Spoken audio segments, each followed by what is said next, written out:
कराची में गुज़िश्ता 2 रोज़ की बारिश के बाद मुख्तलिफ इलाकों में पानी अभी भी मौजूद है। स्कीम 33 में सुपर हाईवे के करीब पानी जमा होने के बायस एक ट्रैक बंद कर दिया गया है। हाईवे से मदारस चौक आने जाने और मुबैना टाउन थाने से मदारस चौक जाने वाली सड़क पर ट्रैफिक जाम की सूरत हाल है। इस वक्त क्या सूरत हाल है बताएंगे डॉन न्यूज़ के नुमाइंदे जो कि मदारस चौक पर मौजूद हैं, मोहम्मद बिलाल बताएगा आप क्या सूरत हाल देख रहे हैं।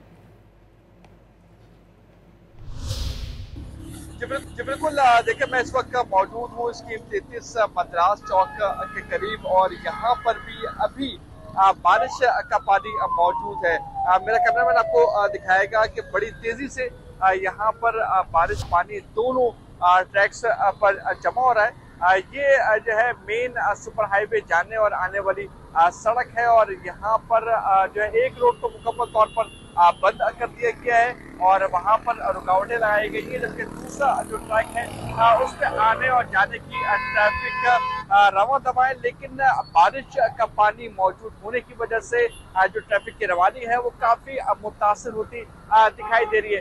दूसरी जानिब जो जमाली पुल जाने वाली जो सड़क है वहां से भी पानी तेजी से इस जगह आ रहा है, जबकि एक नाला यहाँ पर देखने को मिल रहा है। वहां पर ये तमाम तर जो पानी है बड़ी तेजी से अंदर दाखिल हो रहा है। जो मेन सुपर हाईवे से आने वाला ट्रैफिक है वो भी जो है मुतासिर हो रहा है। उसके साथ साथ जो दूसरी जानिब स्कीम 33 गुलशन इकबाल से जो तमाम तर ट्रैफिक आ रहा है मस्कत से, वहां पर भी ट्रैफिक जैम की सूरत देखने को मिली है।